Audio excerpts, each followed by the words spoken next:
You are listening to a True North Eager Beaver Media Podcast.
The True North Eager Beaver podcasts are proudly brought to you by our founding sponsors, the Miss V Mysteries from Corvid Moon Publishing, your source for science fiction, fantasy, and cozy mysteries featuring a broad diversity of characters.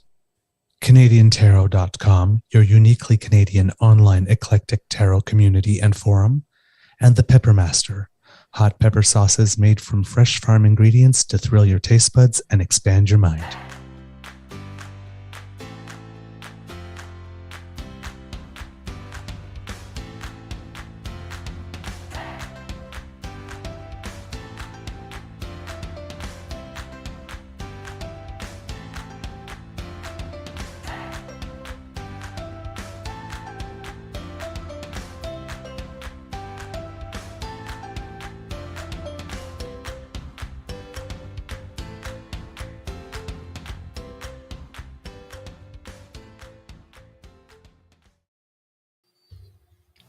Well, good morning and hello, kids, and welcome to Season 3 and episode number 176 of the Daily Beaver Morning Show here on the Crier Media Network.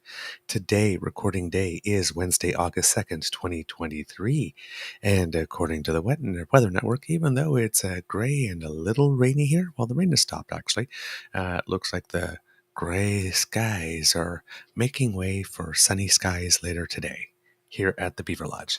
I'm your host, the Eager Beaver, pronouns he, him, hey, Mr. Beaver A, and with me as always is my dear friend, Mr. Grizzly. Of course, a big thank you goes to our podcast's founding sponsors, the Peppermaster, the Miss V Mysteries from Corvid Moon Publishing, and CanadianTarot.com. We have a Wednesday morning nibble for you, but before we start, let's do the most important thing we do on this show here at the Beaver Lodge. Say hello to you, Mr. Grizzly, and ask, how's your mental health doing today? Well, good morning, Mr. Beaver. Sorry, I just realized the HDR was on my camera, and it made me look all weird.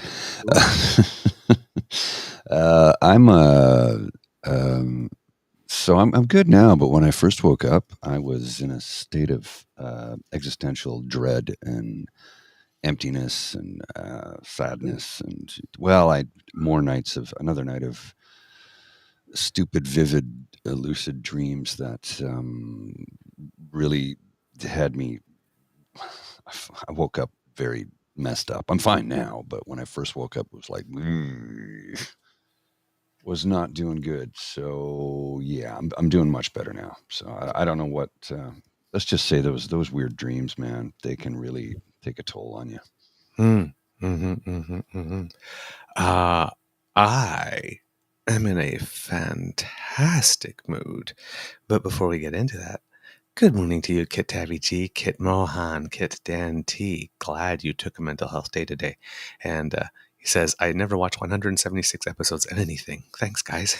No, thank you. Thank you. Good morning, Kit Linda M. Good morning, Kit Ellen.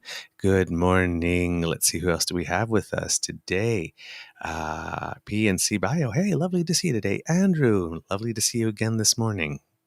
Thank you for spending some vacation time with us. We really appreciate it. Kit Ellen, I'm not sure if I had already said that, but if I did, hey, you're worthwhile saying hello to twice. Thank you so much for joining us today. And joining us today back so soon to the Beaver Lodge, but with very, very good reason. Mr. Grizzly. Oh, Kit Jen, good morning to you. And Gord, there's a new name. Good morning to you as well. Mr. Grizzly, why not bring in our special guest? Here he is. Hello. Hello. How are you Oh. doing? How is your mental health today, sir? Oh, it's real good. It's real good, fellas. We figured as much, yeah. Lay it I on me. was Lay it on me, well. Jake. If you haven't heard, Donald Trump has been indicted finally for the coup.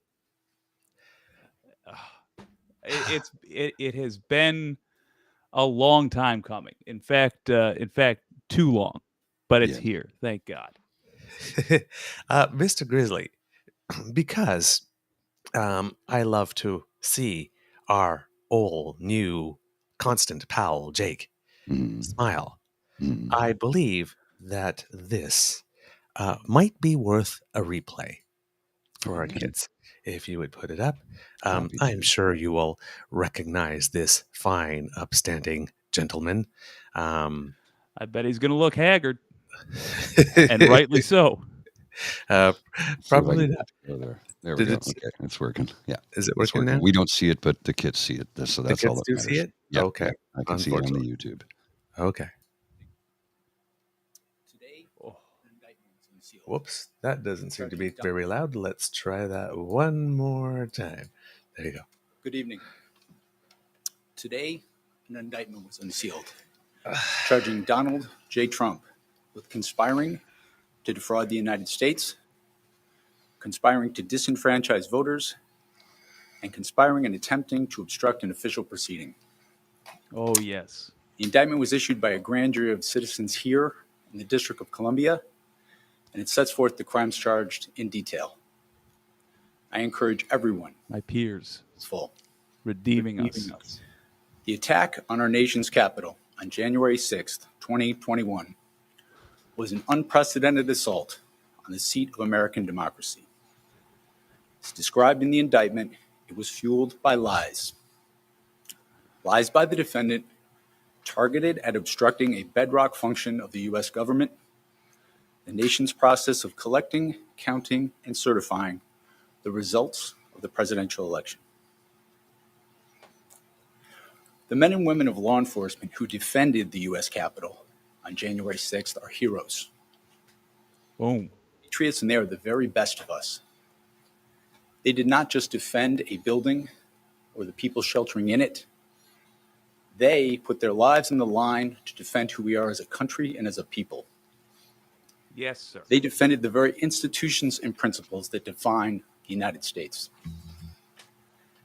Since the attack on our Capitol, the Department of Justice has remained committed to ensuring accountability for those criminally responsible for what happened that day. This case is brought consistent with that commitment, and our investigation of other individuals continues. In this case, my office will seek a speedy trial so that our evidence can be tested in court and judged by a jury of citizens. In the meantime, I must emphasize that the indictment is only an allegation and that the defendant must be presumed innocent until proven guilty beyond a reasonable doubt in a court of law. And a class act, too. I would like to thank the members of the Federal Bureau of Investigation who are working on this investigation with my office, as well as the many career prosecutors and law enforcement agents from around the country who have worked on previous January 6th investigations. These women and men are public servants of the very highest order, and it is a privilege to work alongside them. Thank you. Good evening. Oh, my God. Well, PNC Bio. Oh, yeah. Well, PNC Bio putting it best. Fourth indictment of the year. Donald Trump is, he's not only setting a record as the first ever American president, former American president, thank God, indicted for a crime. Boy, the next, do you know how low the pressure is for the next person that wants to be president? If you don't want to be the worst president in history, get indicted just less than 4 times. If you get indicted 3 times and impeached just once, you're still not the worst. Yeah, and the thing is now, right, when Forrest Gump stands all in front of a camera and goes, "This has never happened before. This is totally unprecedented." Actually not, because this is now the 4th time, buddy, so it's not unprecedented. It just happens to be 4 times. It's all you. Yeah, 100% it's precedented. Yeah, good point. Yeah. Jesus One-man God. crime spree. Oh, my word. Okay, so, how did you feel when you heard those words, my friend? As cliche as it is, it's the honest answer here. It literally felt like setting down a heavy load. Finally. Mm-hmm. I think, honest thoughts here, I think in the near future in this country, we are going to have to take steps to make sure this is handled quicker and harsher. But I'm glad to see that we at least have the most important thing dealt with, which is we will treat a coup like a coup. We actually will address it. Good. We're not that far gone. 3 years later. Yeah. Took entirely too long. Eventually. Yeah, well, yeah. Better late than never, right? Yeah. Now, here's the thing. In that Jack Smith statement, the one thing that made my ear go, I don't know about that, All right, hit me. is when he made that statement about, like, the Department of Justice has been on this, like, from day one, and just like, not that first year. No. Not that first year. No. Yeah. I don't know why you would bother saying that when it is obviously clearly not the case. Not that first year. When everything was being obstructed and all of a sudden the threshold to get a warrant became like 5 times harder. Just because he happened to be president once and said he already announced he intended to run again. Yeah, it definitely speaks to a guilty conscience. I mean, the fact that it was even an option that Trump was able to talk about 2024 tells you how bad things were. I mean, his entire strategy is to become the world's most infamous panhandler and get me back to the Oval Office in time. It's funny because it's true. Yeah. So deeply sad, but yes. Yes. So, kits and cubs, yesterday, for the 4th time in history, a former president of the United States was indicted. Happens to be the same guy who was the first former president of the United States to be indicted, and the second former president of the United States to be indicted, and the third former president of the United States to be, or the first to be indicted 3 times, now 4 times, with a 5th to come because they're putting up barricades in front of the Fulton County Courthouse in Georgia. And Fani Willis says that everything is done and she's ready to go, and it is probably coming sometime between September, which means within the next 4 weeks. Let's split the difference. Let's say it's coming in 2. We'll see. But yes, the former president of the United States, Donald Jessica Trump, as Rainbow likes to call her, was charged with Title 18 U.S. Code 371, which includes the fraudulent election scheme, Pence's pressure campaign, the riot on January 6th, and using the Department of Justice to subvert the election and coax out fraudulent electors. I'm guessing that would be conspiracy to defraud the United States. Title 18 U.S. Code 1512K, conspiracy to obstruct and impede the electoral count on January 6th. I think that one is pretty obvious.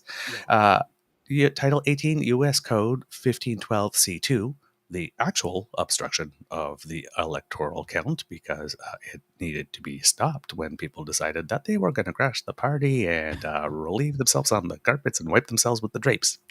Literally, they defecated all over the place. And then Title 18 U.S. Code 241, conspiracy against rights for one or more persons to have the right to vote and have their vote count.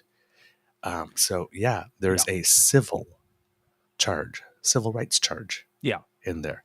Now, he was not charged with 2383, which is incitation of an insurrection, or also he wasn't charged with seditious conspiracy.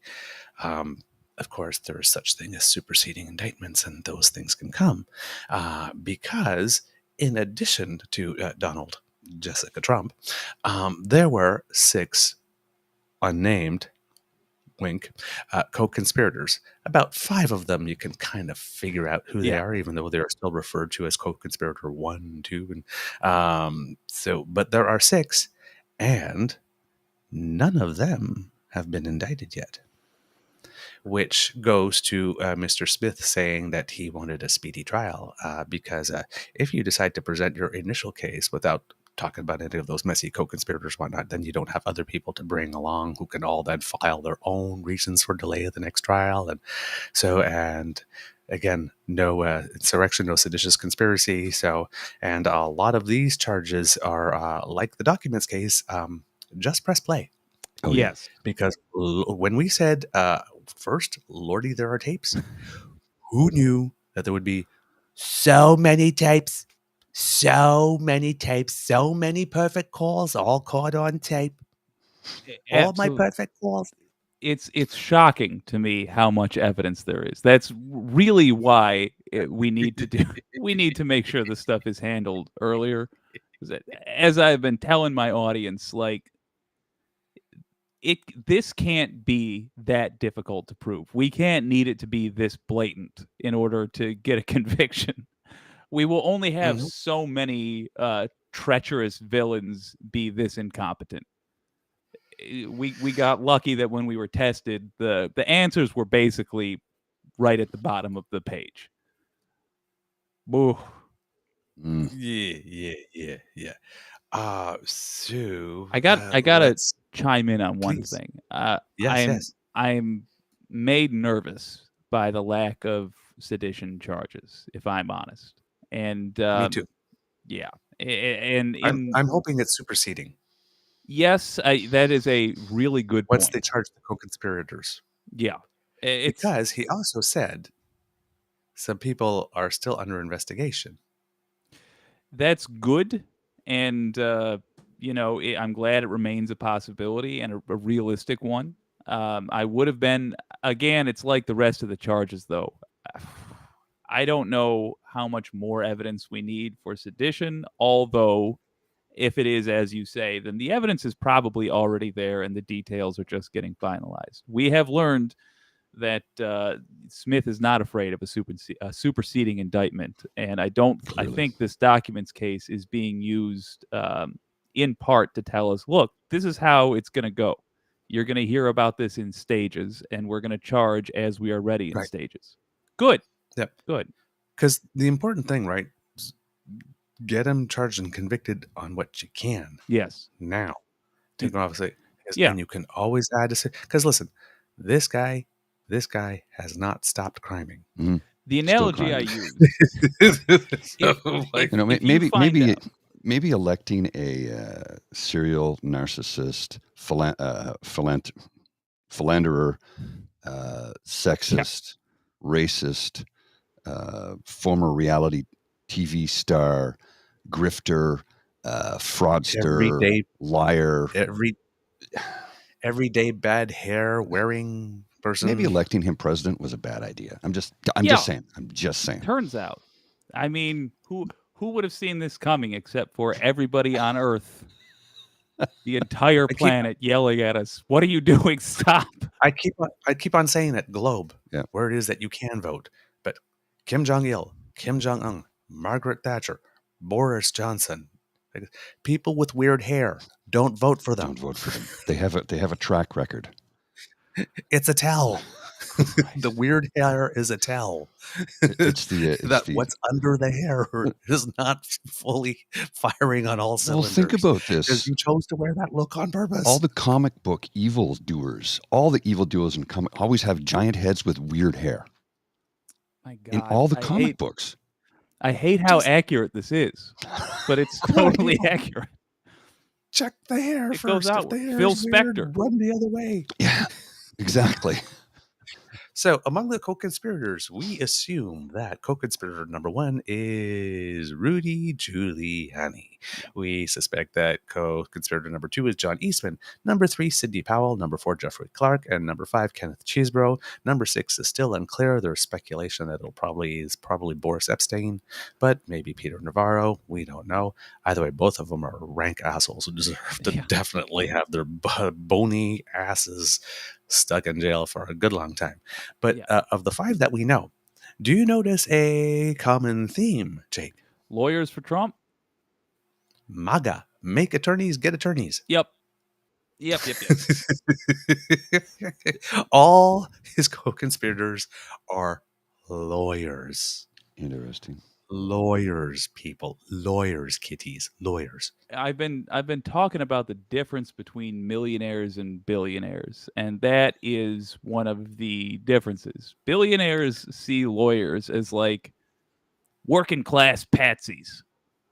That's who you get to do your dirty work for you, is lawyers. They were the fry guys. Yes. Whereas if those people genuinely in the working class tend to see lawyers as like, oh, it's a kind of a fancy profession. And no, a billionaire, this is a henchman. Yes. A3 to B4. Just move it. Literally. What's interesting to me is who's not on this list. There is no Steve Bannon. There's no Roger Stone. There's no Owen Schroyer, who was a name that we don't hear a lot about, but he was one of Alex Jones's like really, really close little guys who was also in the room at the Willard. There is no Mark Meadows. There is no Kevin McCarthy. There's a lot of people not named in any way, shape, or form, or reference to any way, shape, or form in all of this. So that's what lets me think there is way more to come. I would think so, yeah. I'm really, really hoping you're right, because there is a lot that I demand be answered for, frankly, that is simply not in here. Now, that said, again, Smith has long since earned my my patience. He's one of the few U.S. prosecutors that has. Because if you want me to trust you in the United States, if you're in the DOJ in the United States, my trust is not a default anymore. It must be earned. I must see reasonable behavior. He's so far displayed it, but that's with that caveat put down firmly. I will say we're asking a lot for future indictments. I want to see a connection between Donald Trump and the Oath Keepers. I simply don't believe those people were there by coincidence. And I don't believe Donald Trump didn't know they were going to be there in some way. I completely agree with you. That needs to be answered for. Well, and as you said, at one point the default would have been to just automatically trust. Got to re-earn the trust of the American people. Yeah, and frankly, they shouldn't have had it the last 100 years that they did have it, but now that I think things are a little bit more out in the open, now that we're in the age of the internet, you have people in real time being like, "Hey, what the hell?" We're starting to get some behavior that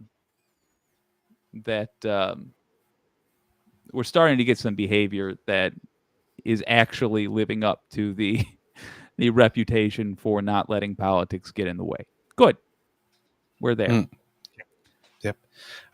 There is I can't do what you're asking me here, Mr. Grizzly. There's a new campaign sign for Trump. I don't know if the kids can see it. Hopefully on the screen. We're having a little trouble with our screen. What shows up on our screen? Yeah, it's not just good. No. Yeah. We're all getting that same thing right now. I don't know. It's a weird thing with Restream as of late. It is showing up in the feed though, so it is a poster. It is a Trump poster that says Trump 2020, and somebody crossed out the last 20, so it just says it's written 20 to life. There we go. Oh, life. Take that, you bastards. Yeah, exactly. Now, interesting. The presiding judge in the Trump case in D.C. is Justice Chutkan, who is a Barack Obama employee and appointee. And Judge Chutkan gave the Orange Menace, the Tangerine Tornado, Mango Madness, President Pumpkinhead, thankfully former President Pumpkinhead, until tomorrow to show up in her courtroom to register a plea. Thursday, 4 p.m. The indictment came down Tuesday, Thursday. In 2 days, bring your orange, ample, Depends-wearing ass to my courtroom and register a plea, you fuckwad. Exclamation point. And you know she is not playing. He's going to holler about it too, but can you just imagine for a moment? I don't know if you guys have ever gotten in trouble over in Canada, but like, can you imagine how bad this guy would hate it if he had to just go through the regular process for getting seen on like a misdemeanor? Show up at court at 9 a.m. You got to wait there in a crowded room all day hearing complaints about parking tickets. Finally, like 3:30 rolls around, the judge sees you, listens for 30 seconds, makes a snap decision, and that's that. Like, he'd go insane. He would go insane. Mm-hmm. Absolutely. Yes, Kitabi D goes, he really doesn't like black female judges. I can't wait for him to step in it. You know he's going to say something dumb. Oh, he's got to say something dumb. And I can't believe that I have a feeling that Judge Chutkan, given that Jack Smith said he wants a speedy trial, won't pull an Eileen Cannon where Jack Smith says, how about December? And Trump goes, how about never? Yeah. Can you try never? Yeah. Would you be okay with that, Judge? Or at least like postpone until after the election so I can pardon myself first and make it go away?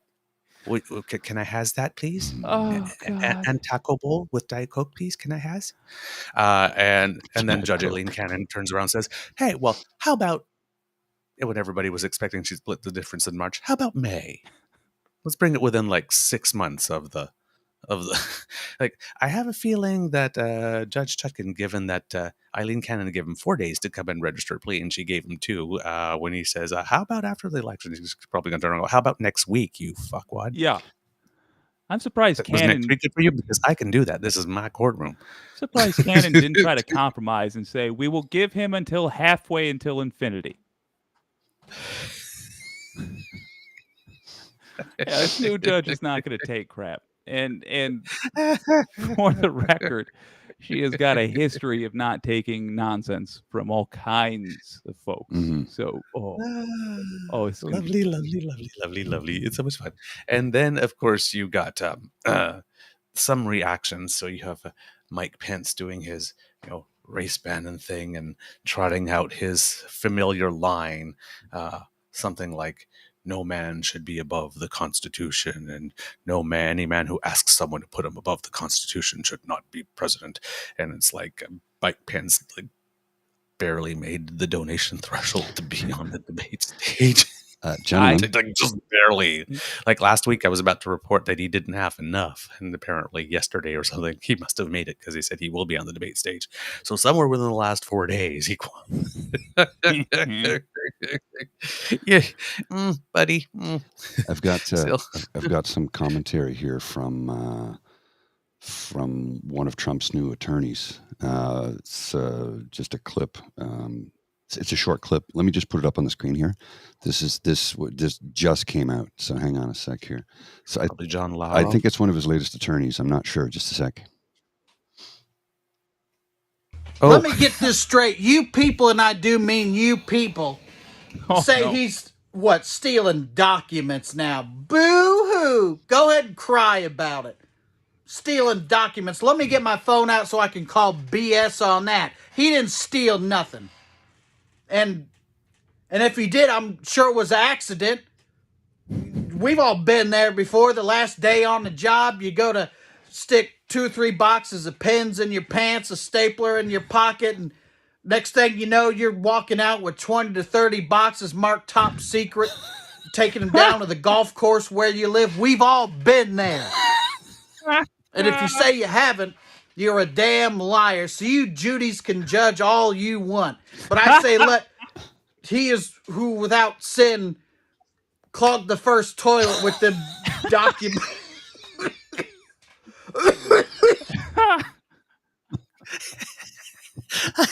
Use with that Golden. sin clog the first toilet. That's comedian Brent Terhune. I've been following him for a few years. He first came to prominence, I think, back in 2020. Like, he's been on the scene for a while, but he really got a big audience on TikTok when he started talking about the coronavirus.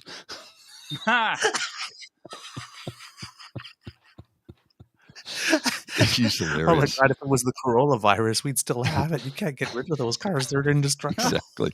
Let he who was without sin clog the first toilet.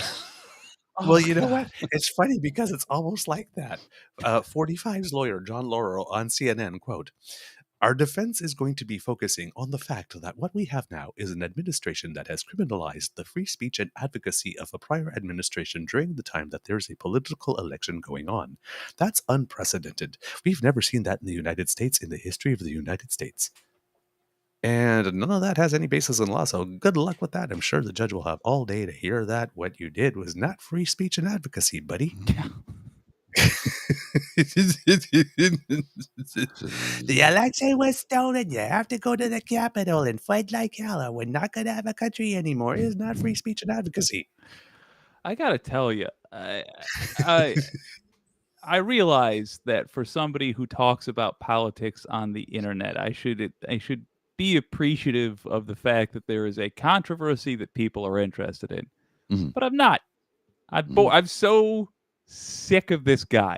Mm-hmm. Like, I cannot wait. We should just pack him up in a cardboard box, put that box, just tape it a bunch, put that box on a ship, and sink the ship. I'm just sick. I'm so sick of hearing about this guy. I'm right with you. This guy has no second act. No. Just no second. It's literally all the same thing. While he's trying to fight the documents charges, he is engaging in the same rhetoric that caused January 6th. Yes. As he knows he's going to go to trial for January 6th, he's talking like that again. You're not kidding. I mean, this is not a joke. It's funny, but it's not a joke. When the guy when The Apprentice lost the Emmys, he said it was rigged. Yeah. Oh, yeah. Yep. When he lost Iowa in 2020, he said that was rigged. And then he said when it looked like 2020 was going to be a loss for him in general, he said it was rigged unless he won. And then when he went to go get a marriage license to marry Ivanka, and they said you can't get one to marry your daughter, he said it's rigged. I want to. That unfair. I want to. This has never happened to a former president before, not being able to marry his own daughter. Tell you what, we'll split the difference. You can marry Tiffany. Ew, pass. God, he doesn't even see her for regularly scheduled court mandated visits. Jesus. I do want to point out something about Pence, and credit where it's due. Bo, the fifth column, was talking about this. I thought it was a really good point. Mike Pence used wording in his little statement there. Once again, not quite having the backbone to name Trump specifically. Say my name, say his name. But also, he did say anybody who goes against free and fair elections. I think there is about to be, and just because I agree with Bo's assessment here, I think there is about to be a official stance by the GOP section of the Republicans, the old heads, against the MAGA folks. I think they're saying this is the beginning of us hearing them say enough of this nonsense. This is not a winning strategy. That's been demonstrated. We're sick of being embarrassed, and we want to live in a democracy. Fingers are crossed. Mm-hmm. Yep. We also have some reaction from Officer Mike Fanone. Oh, who's on the record as saying, Donald Trump spent his entire lifetime fucking around, and he's about to find out. I'd like to think that in some small way I played a part in all this. Yes, Officer Fanone, you did, and we thank you. We thank you. And then you have Harry Dunn, said, "All I've wanted from day one was accountability and justice for the law enforcement men and women who fought bravely on January 6th. As we get closer to the proverbial finish line, I can only reflect on how long this fight has been. I would be lying if I did not acknowledge my numbness with the news of the indictment today of a former president of the United States. I am confident that our legal system will handle this case properly." And Jake, for our kids and cubs, who is Harry Dunn? That is the Capitol Police officer who saved about half of Congress. Mhm. Yep. He redirected. Legitimately. Yeah. If you look at the videos in retrospect, knowing what's going on in the background, it's like a nail biter. Oh, yeah. Seconds away, the mob was from our Congress. Mm-hmm. And he got them to follow him in a different direction. And you think about life. the risk. Yeah, Yep. exactly. I mean, serious risk of life and limb in that sense, because that was a mob and they were out for blood. That and was if they a mob. decided they wanted to go past him, there was nothing he could do about it. Maybe he could get off a few rounds, but there were hundreds of them. And that was a mob in the Mhm. United States, and that was a black man. Historically, that's not a good situation to start. No, not a good visual. No.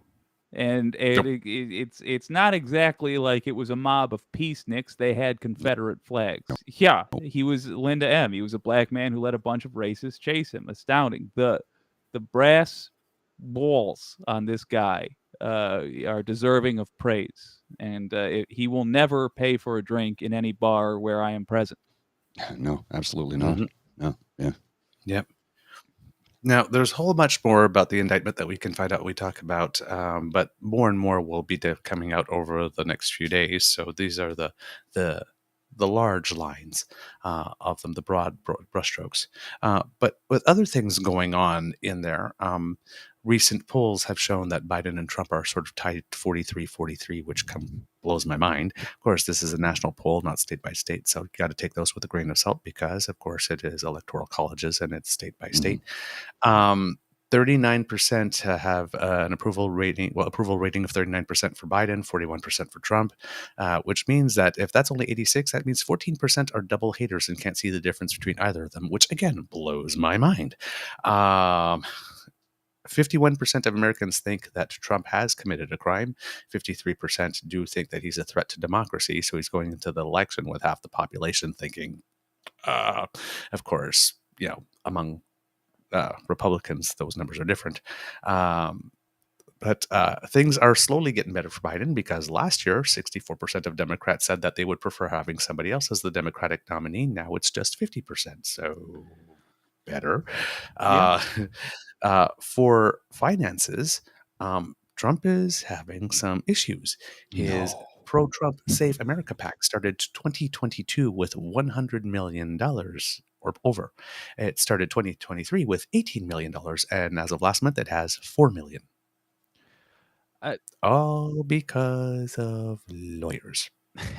Yeah, and I want to point something out here. Trump apparently is telling the RNC that apparently they cannot use his name or image without his permission anymore. I think that's interesting. I think he probably has heard something that we'll hear shortly along the tune of, we're not paying this guy's legal bills anymore. They're not. Yeah. And follow that further to, we're not carrying water for this guy anymore. I think I think usually he lashes out like this in an incredibly transparent way, and we just have to wait a week and we find out why that was. Good. Now, some interesting other tidbits. Ron DeSantis, for some reason, even though Trump is running out of money, can't seem to capitalize on it because he too is running out of money. Apparently, his own campaign almost has nothing. His super PAC has about $97 million in the bank, but given that campaigns and super PACs are not supposed to coordinate, he's literally at the mercy of the super PAC. He can only do things that the super PAC will decide they are funding. Yep. So he's not even in control of his own campaign at the moment. He's got to dance to the tune the super PAC is calling. So if they want him to board a bus and go to Tallahassee and go shake some hands with people at a seniors residence there, he's got to do that, or he's got to generate his own campaign event. I hate to say it, but that will probably help him. He is such a bad campaigner that he might actually do better if he only does what a group of shady, powerful people say to do. Probably. And the thing is that he's not doing good on the small donors. Apparently, most of his money was raised from just 4 entities. Good God. Wow. And on the other side, Chris Christie. Well, it seems that Chris Christie had Anthony Scaramucci donate $100,000.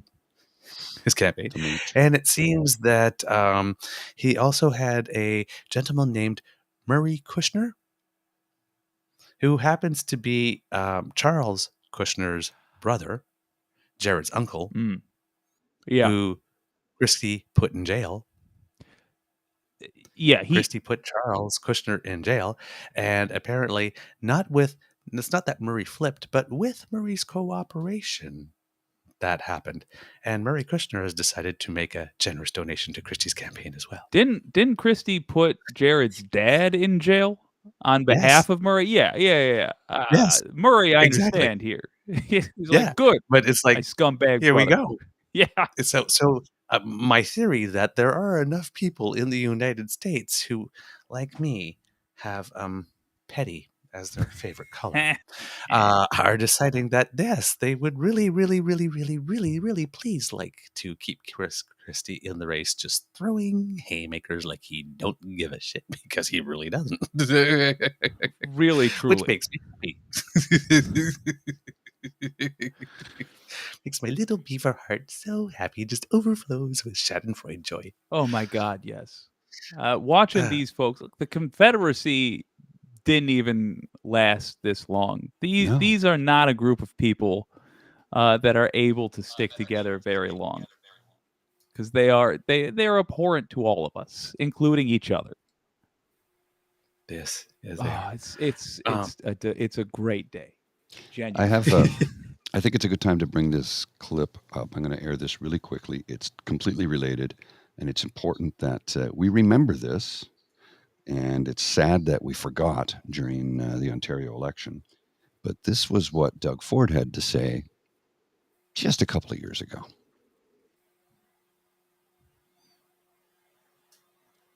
If the video will play.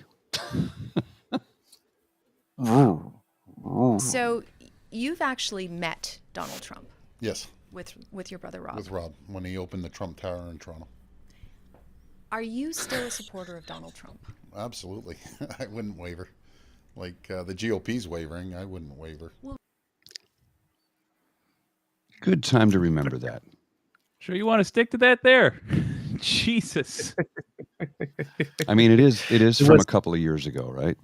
But still, we knew all these terrible things about him. This is pre-electioneering, election fixing, cheating, conspiring, pre all of that. And we still knew a ton of terrible stuff about him. And my support is unwavering. We were talking about this yesterday, called the slow breakup, where there is this feigned ignorance, or this like all these excuses for deferring judgment on somebody until whatever awful thing they were being warned about has already happened, and then the excuse is, well, it's already happened, let's move on.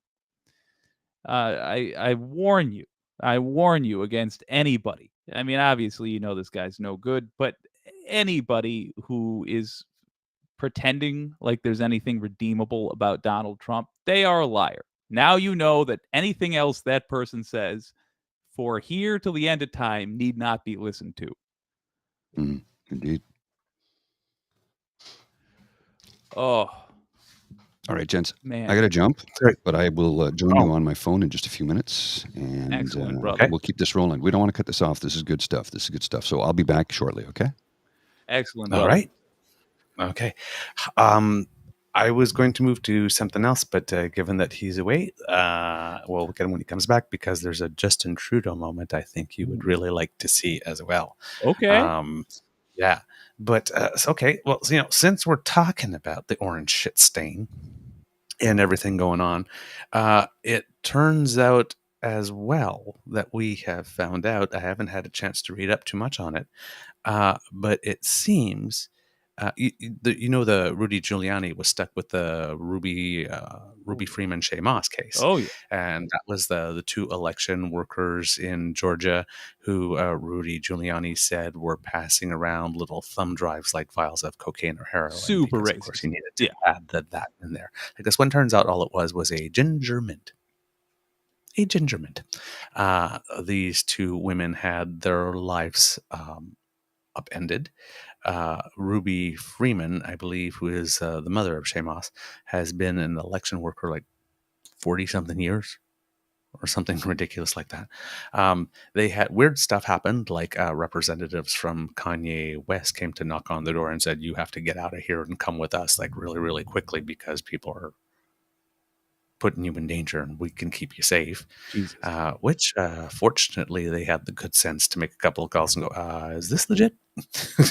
Before it happened, because who knows what happened to them had they gone with them. It's terrifying Right. to consider.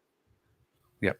So apparently Rudy Giuliani had a whole bunch of stuff, because he has something like 17 different devices and things on clouds here and there and all over the place, had a whole bunch of databases to search for discovery. And he said that, well, that's going to cost me about like $392,000 and I don't have the money. And then the judge said, well, prove it. Yeah. And then instead of proving it, Rudy decided that he was basically going to plead no contest whatsoever to any of the charges. And I guess he's probably going to come up with another defense. I know I did all these bad things, but I was okay to do it because. But the only reason you do that is because you really, really, really, really, really, really, really, really, really, really, really, really, really, really, really, really, really, really, really, really don't want to share your discovery. Yeah, that's it exactly. Yeah, he's terrified of discovery. He texted people a bunch of seditious stuff, and he could be charged with the worst crimes there are on our books if those messages are looked at. He basically said, the judge basically turned around and said, like, what do you say about all these things you said about them? And says, I did lie about all that stuff for purely political purposes. I'm not going to contest that. So I don't have to share anything around that. Let's just use a whole other defense, whatever it's going to be. But it's okay, because on the second Sunday of the thing, when the tide was high and like this, and Trump had a taco bowl at midnight, and so it makes it okay because he declassified my defamation with his mind. Yeah, that's it. That's the ticket. How about that, Judge? Did that work? He's doing the Lovitz. Here's, and then it seems that I heard today that Trump's super PAC, or Trump, covered his discovery fees. It was paid, so he did do it, but I guess he decided not to hand them over. That would make sense to me. It would make sense that he would go to Trump and say, listen, if this comes out, you're going to get hurt. But that tells you a hell of a lot about what's in that, what he didn't want seen. And that tells you, by the by, that Jack Smith is probably going to be subpoenaing that already, if he didn't already. Mm-hmm. I would be shocked if 100 other threads don't lead to that particular knot that is Rudy Giuliani's texts.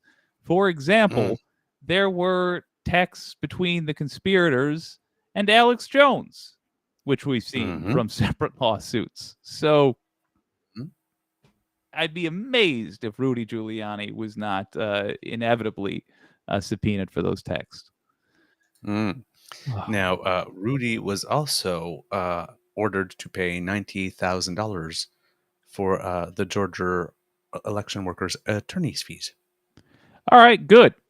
Those ladies should not.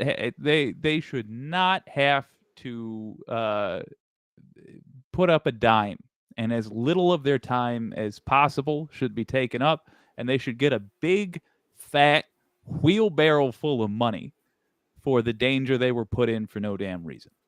This is one of those things where I'm like, there is no mercy to be given for the defendant here. Throw the book at them. I realize it's a civil suit. Pick up whatever thing is associated with the civil suit, throw it at him, and let these gals live the rest of their lives like minor royalty for the amount of money that they get. We need to establish firmly that you cannot do this to citizens in your own damn country. You shouldn't. Let me be clear. You cannot do this to people. The Giuliani case is going exactly how I would hope it would go if I had a genie's wish. Excellent. Mm-hmm. All right. In the documents case, we are finding out more information. And here's one beautiful thing that Jack Smith is doing. Remember when the tape of the Bedminster conversation was somehow leaked? We don't know by who yet. Could be by Trump. If he did, it was 4 days after the judge told him not to do it, which would not be smart. But if it was by Smith... Well, we know Trump would never do something not smart. No. But which if it's by Smith, it seems that there is a strategy to be strategically taking out all of 45's defenses before they are made. So, or as they are made. Because when that Bedminster tape came out where you hear that paper rustling, then, well, Trump's excuse, I'm guessing this might not have been his first draft of his excuse, but it was that the papers were fakes and that he was essentially lying to the autobiographers at the time, that he didn't really have those documents. In fact, such a document did not exist. And then we had the superseding indictment the other day that says, yes, you are being charged with the willful retention of this particular document that you said does not exist. I mean, my God. I am starting to feel like a professional wrestler, like leaning on the ropes, like, let me hear it. The charge I know is coming. Yeah. Woo! No, there is no such thing. It doesn't exist. I never did that. Really. Charge number 32. The document you said doesn't exist. We have it. There you go, bitch. Jack Smith. Rope bounce. People's elbow, you son of a gun. Right there in the charges. People's elbow. Ooh, the Garland suplex. Oh, that's gonna leave a mark. Oh my God, Garland is such a little nothing. He's the guy running by the side of the ring, going, oh. Jack Smith's up there giving Trump chin music left and right. Fonnie Willis comes up with the folding chair. Wow. You might need this. Here you go. It's like, the folding chair didn't do it. How about this 2x4? Oh yeah. Wait a minute, what's that sound? It's Alvin Bragg. Somebody revive Captain Lou. These Goonies are not good enough. Oh my word! Holy crap! Look, if there's any question as to whether or not this was the biggest trifecta of nerds on the internet, us geeking out about the prosecution in a political case, visualizing them as WWE folks, that's peak right there. Call the Undertaker. We got one for you. Yeah. Look at me. I makes the wrestling jokes. That's Bernie, hands down. You hear the ding and you're expecting a mountain of a man. You've got this old Vermonter adjusting his glasses, ding dong, and etc. Anyway, I'm here to talk about the potential for universal health care. Ring that bell. Ring out the girl with the card. So, ding dong, etc. and so forth. Let's talk about health care. Just like, all right, with the I smoke, love enough. I love that man with the mittens. Yes. Yes. Remember that song Lucas with the lid off back in the day? I don't. Lucas with the lid off. It's definitely. I'm not going to try and sing it. It's a really, really funky song. All right. It's by a guy named guy called Lucas. Called Lucas with the lid off. Really listen. I don't know if it made it big in the States, but it was like a #1 hit here way back in the 80s. What's the deal? Do you remember Lucas with the lid off? It was a sample. Yeah, it was a sample from a song from the 1920s, a ragtime track. Yeah, it's really, really good. Yeah, it has like a Charleston ragtime thing, but it's like Bernie with the mittens. Boop, boop, boop, My mind works in weird ways. Who would have thought that the symbol of hope for an entire generation would have been a crotchety old socialist with homemade mittens? But by God. he is viewed. He's lionized, and rightly so. He is viewed and cherished for being a grumpy old so and so. And it is my one. It's my greatest aspiration to get that old, and to be that humble and that correct about how politics ought to go. A lovable curmudgeon. I aspire to the same damn thing. That's what I want to be when I grow up. 100%. Fellas, I've been working. I've been working Yes, on you've a been working hard. concept. Well, thank you, first of all. And, Yes. I'm not sure exactly how to say it, but I'm so glad that there's an opportunity to hang out with you, because I'd love to like workshop this a little bit. And I'm hoping that by expressing my feelings to you, I can work through it. We're all about feelings. Bring them on, my bud. Let's do it. Hunter Biden is the fail son of the Biden family, if we're being honest. Yes. Now, I have a certain degree of sympathy because I am that proudly for my family. I'm delighted that I'm like, just a lovable degenerate, but my kind of people. Yeah. But what bugs me, I'm le mouton noir. I like that. I like that a lot. I'm gonna say that it's like drinking cheap liquor out of a nice glass. I'm gonna say that now. Okay. The thing that bugs me though, Ripple Blanc. Yeah, I'm gonna I get offended by the fact that we have like actual Nazis now and people waving Confederate flags. And the concept that I feel that I don't exactly know how to express is that like those of us from the gutter are somewhat defensive of the gutter. Like I look at these degenerates, I want to be like, occupied. I might be a gutter creature, but I at least have the dignity to know that I'm not a sewer creature. That's the Nazis. Get them the hell out of here. Those are the folks we got to have no patience for. They are stinking up the gutter. Yes, that's it exactly. Yes, I'm going to steal that. I'll credit you. That's it. We live in the gutter, but we still have pride because pride is a poor man's substitute for class. Yeah. And they are stinking up the gutter. We like nice things too, even though we're in the gutter looking up. Yeah. I'll be right back, guys. I'm about to jump in an elevator, so I'll disappear for a minute or two. Okay. Okay. Well put. Like look, I've had this same big gulp for like a week. I rinse it out. I'll pop a little brown party liquor in there from time to time, but I'm not on message boards being like, maybe the Jews caused my problems. No, it's the Jews put the liquor in your cup, or they took the liquor out of your cup. They did neither. Which one's the problem? The Jews have been largely irrelevant to my life, except that they gave me the word Mazel Tov, which I love to say at ironic times.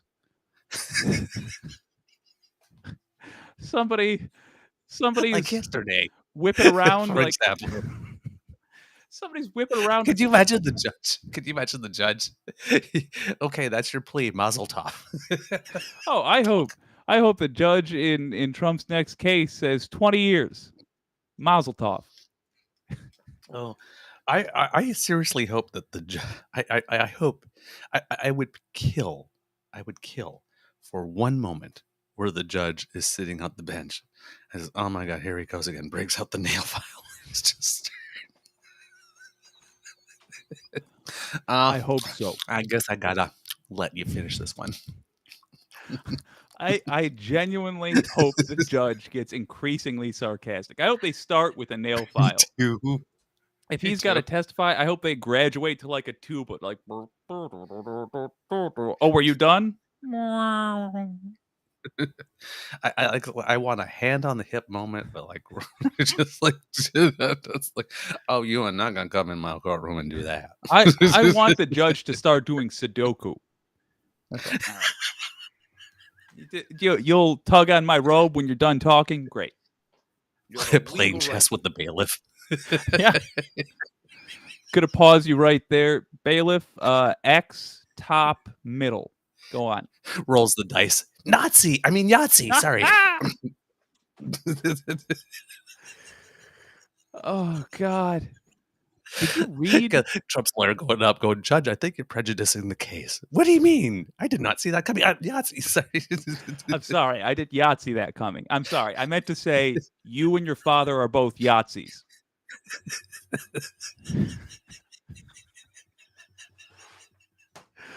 This effing guy. I wish. If I had the ability to resurrect anyone, it would be any random World War II veteran. Oh man. I just pray they get some nice war flashbacks and do whatever comes natural, for God's sake. Okay. Now, meanwhile, in the documents case. Oh yeah, that's right. We were talking about the documents case. Got us on a tangent there. Well, it seems that it seems that De Oliveira, who is the latest charged, did go in for a Queen 4-day interview or a proffer interview with prosecutors, and then I'm guessing that these charges appear to indicate that he failed the test of saying everything that he knew and not lying about a damn thing.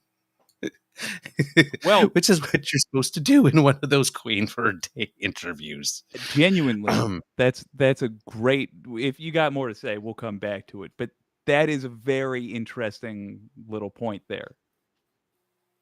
Yep. And let's see. There was a name that came out the other day with regard to this. There was a fourth name. Now, this person Satan. has not. Pardon? Satan, I assume. Beelzebub. How do you get worse than Trump? Me. What are we doing? All right, I'm sorry. I'll stop with the nonsense for a second. Oh my word.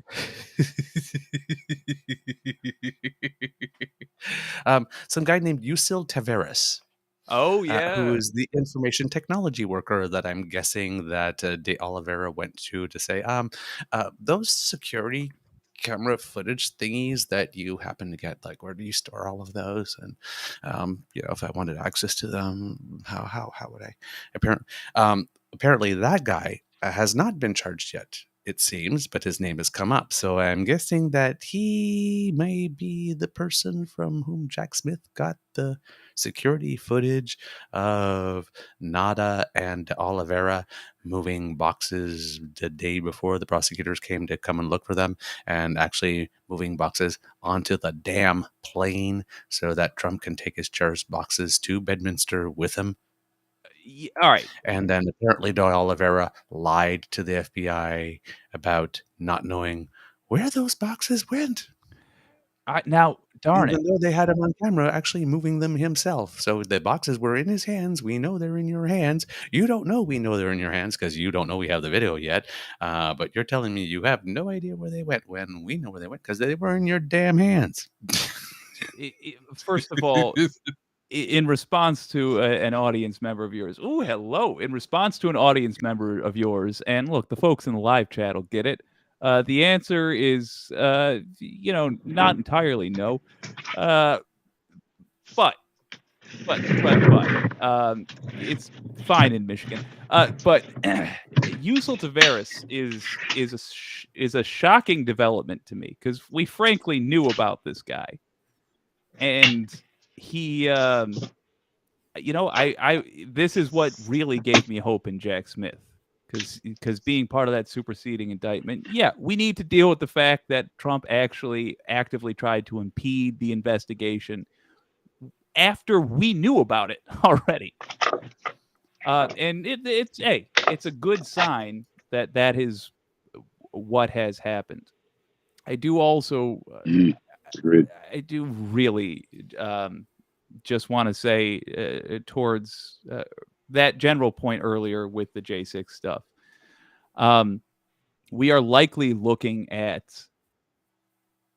less than, if I'm giving an estimate, half of what the final indictments will be, because there is so much left out.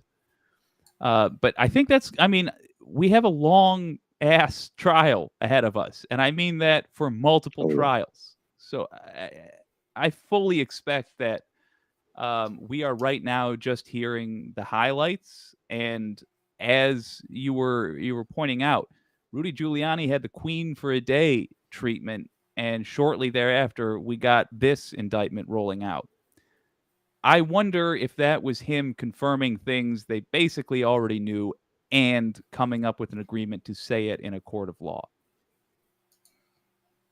I think the timing of these things, in other words, are very much related. And I think when we look back on the histories of this, they will say, yeah, this thing was ready to go. And then they showed Rudy what they had, and Rudy said, okay, I'll flip.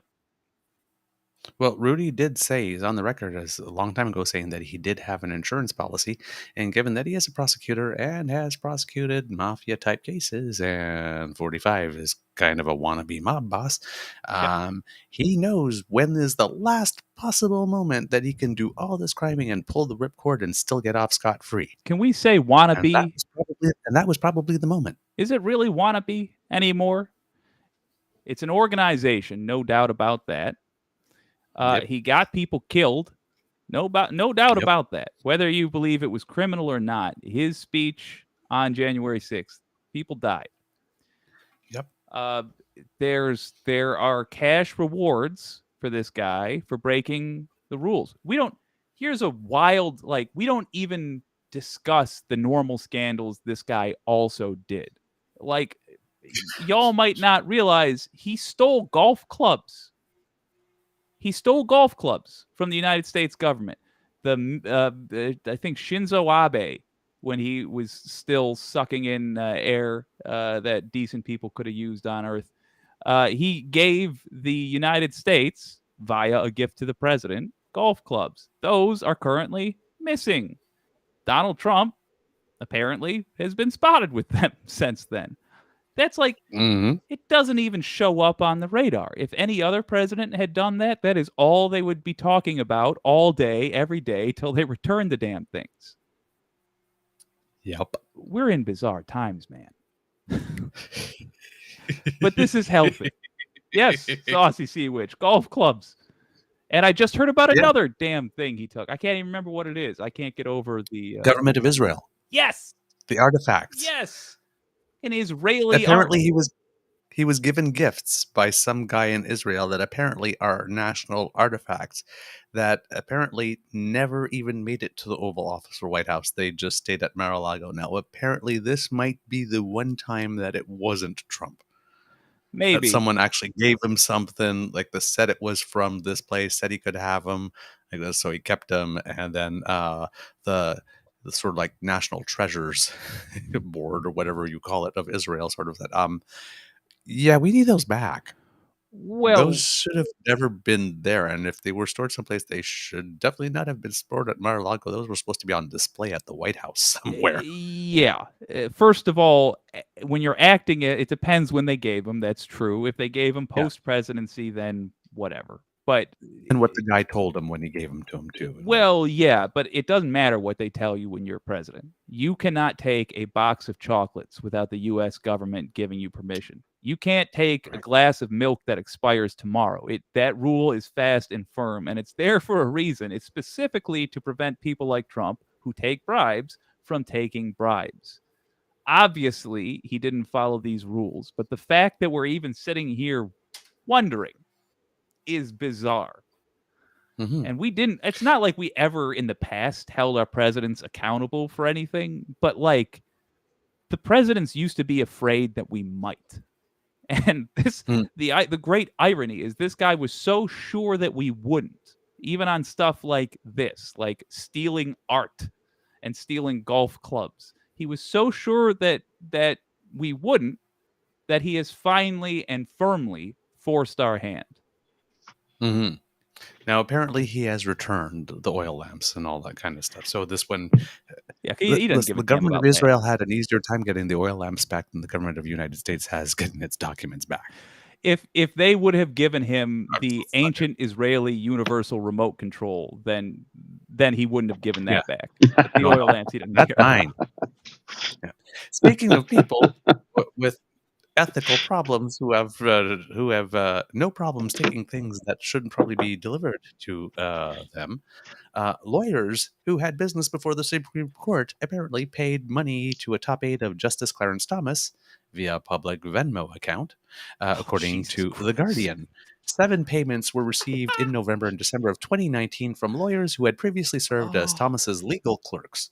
The purpose of each payment listed with some type of reference to him specifically and with Christmas party. So CT's Christmas party for Christmas party. Type of thing. He Venmo'd someone. That's, Venmo, yes. Apparently, Republicans love Venmo. Just ask Matt Pizzaface Gates. Thank you. Yes. Someone who successfully argued the reversal of affirmative action case is one of the donors. A former White House deputy counsel in the Trump administration was another one of the donors, and the former Solicitor General of West Virginia, who had a key role in the case before the court that limited the EPA's ability to regulate greenhouse gases, was also one of the donors. People are also wondering about the access that Justice Clarence Uncle Tom has been giving to the Horatio Alger Association, a group of ultra wealthy people who dole out scholarships. Apparently, people who love to adopt a Supreme Court justice love funding education. I feel for like some reason. Remember Clarence Thomas's sort of adopted son or whatever that he's taking care of, or nephew, who had his private school tuition paid for by Harlan Crow, apparently. Then it seems that Sheldon Whitehouse is proposing an Ethics Recusal and Transparency Act, and it seems the Supreme Court justices are going, no, thank you. We would rather not. Sheldon Whitehouse is on quoted as saying, "We are in a very peculiar environment at the Supreme Court with multiple right-wing billionaires. By my count, we are up to 6 right-wing billionaires who are in various ways seeing to the care and feeding of so far 2 United States Supreme Court justices. I think this is the tip of an iceberg, and a lot more investigation is required." So, yeah, that's a little weird.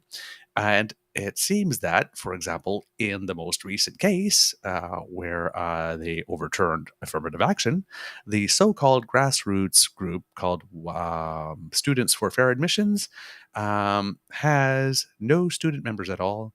It's just a crusty 70-year-old Republican, white, allegedly male, allegedly Christian, allegedly cisgendered, conservative activist named Ed Blum, who has a long history of trying to reverse equal rights.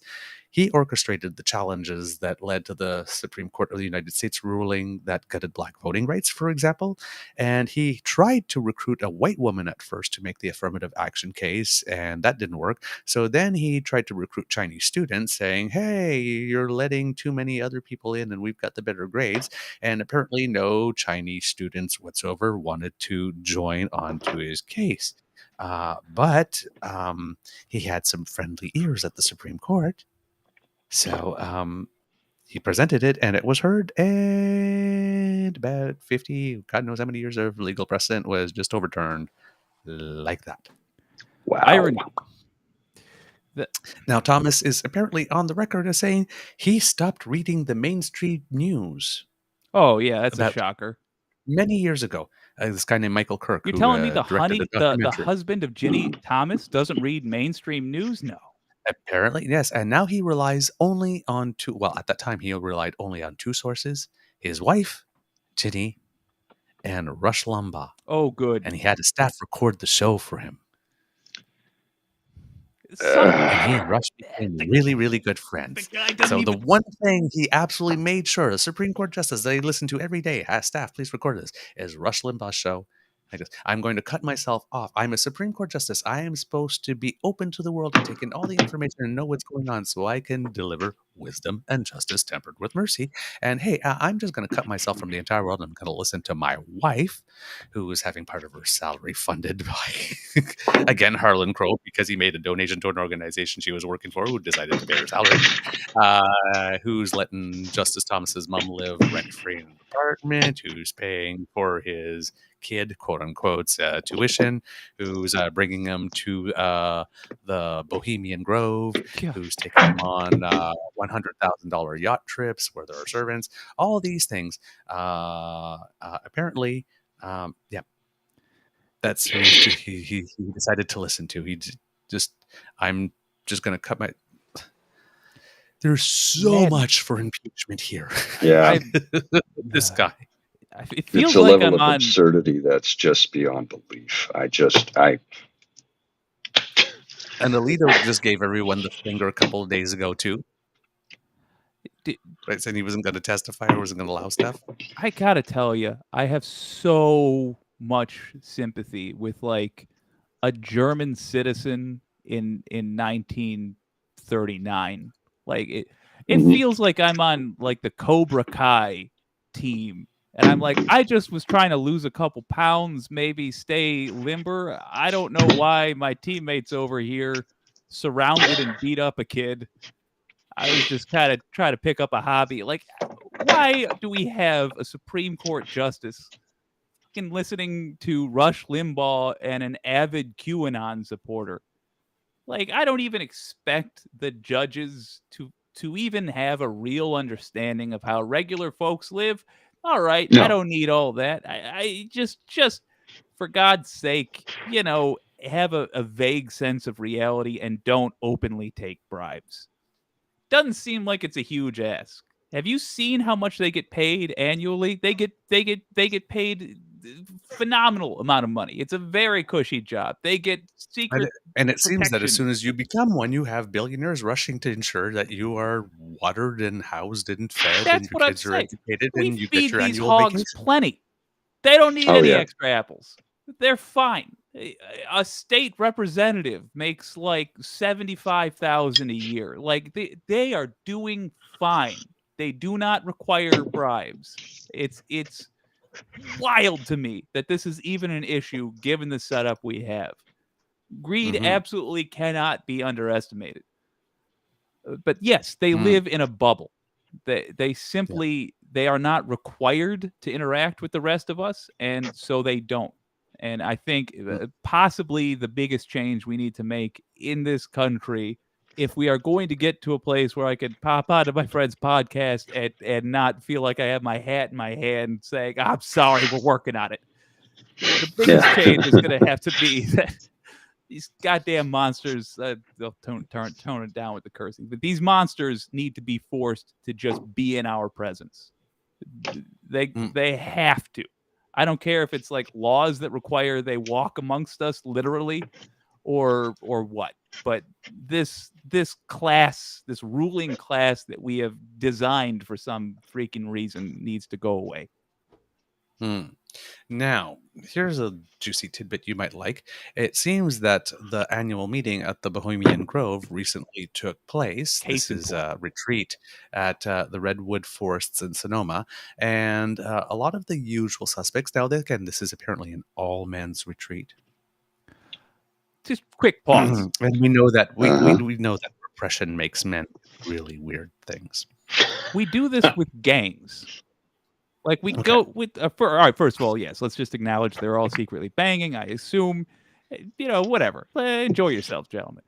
But No problem with that There's nothing whatsoever. wrong with that. No problem with if that. the No. wives Stuff you're doing agreed, while you're there, that's a problem. there's such a thing as ethical non-monogamy. If the wives agreed, whatever. But the point is this: we do this with gangs. We say, wait a minute, this guy's got a record and you're hanging around him on a regular schedule carrying guns. We should be like, you got pens, you're hanging out with billionaires. No. This is a gang association. Get out of here. Scat. Yeah. Bohemian. So apparently the guest list this year at this really, really, really, really exclusive thing where phones and photos and leaks are banned. Oops. Included David Gergen, Chris Matthews. Oh, for God's sake. Yes. Chris Matthews, Jeb Bush, Karl Rove, former California Governor Jerry Brown, former Speaker of the House Paul Ryan, of course, Michael Bloomberg. Oh, good. Of course. Yes. Former Senator from Nebraska Ben Sass. That surprises me a little. Former Governor of Arizona Doug Ducey. Former Trump advisor David Urban. Okay. These new names, the names that I'm reading now might be even more surprising. Senator Bill Hagerty from Tennessee. Another senator from Nebraska, Pete Ricketts. The Wall Street Journal's editorial page's Paul Gigot. Well, yeah. Conservative writer Victor Davis Hanson. California Representative Darrell Issa. And the most interesting name on the list, current Speaker of the House, Kevin McCarthy. Ooh. The guy Kevin McCarthy called recently. Not Kevin McCarthy. Eric Swalwell called recently. Good. Called a what recently? An affectionate name for a cat. Oh, okay. And I was glad something that the former president likes to grab. Yes. Yeah, I'm not at all guilty surprised. of grabbing, actually. That list makes perfect sense to me.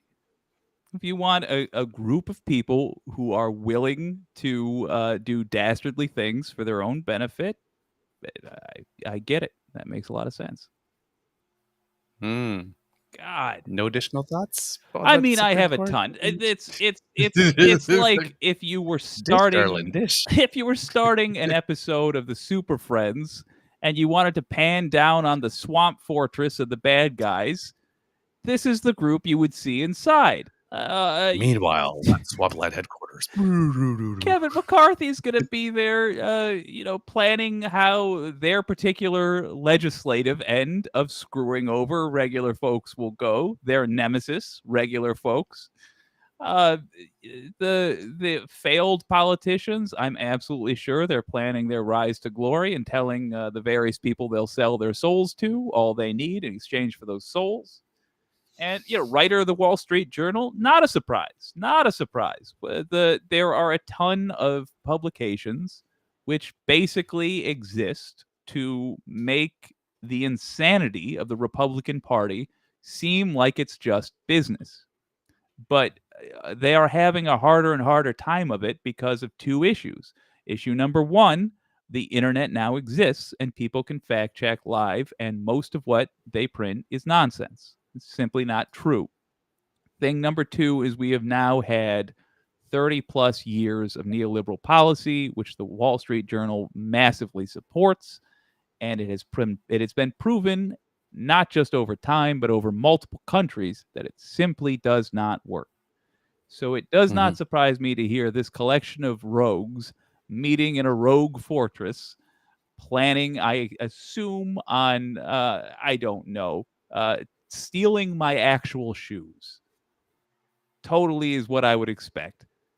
We're in hell. Hell. And I do say we should apply gang laws to them. I don't know how, but we should just find a way and say, no, you're hanging out in a bad crowd. There's too many zeros in the annual income there. You're out skis. We're breaking it up. Oh, okay. Something closer to home for you, dear sir, because of course, there's Dana Nessel, who is just throwing out indictments all over the place. Oh, yes. Seems the latest one according to PBS News.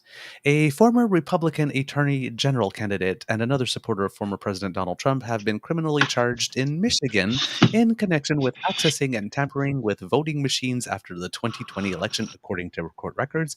Matthew DiPerno, a Republican lawyer who was endorsed by Trump in an unsuccessful run for Michigan Attorney General last year. So he was trying to get the job that Dana Nessel currently has, and now she has it, and now she's indicted him.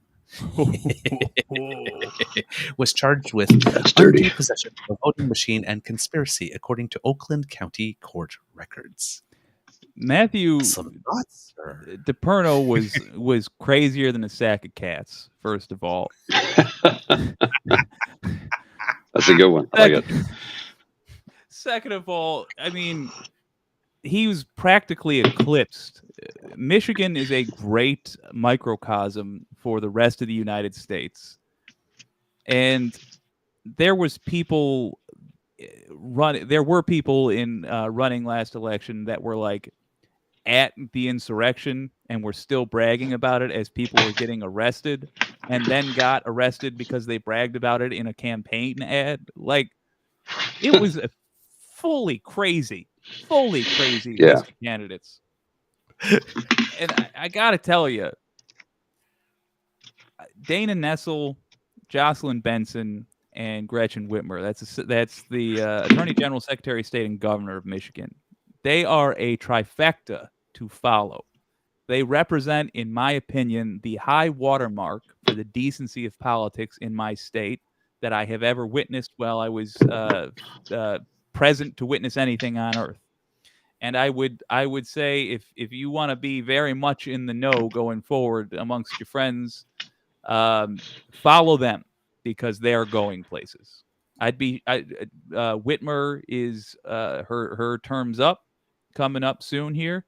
I would expect to see her in national politics. Ditto for Dana Nessel, who, if she is not this country's attorney general with sometime within the next 15 years, I'll purchase a hat similar to that one and eat it.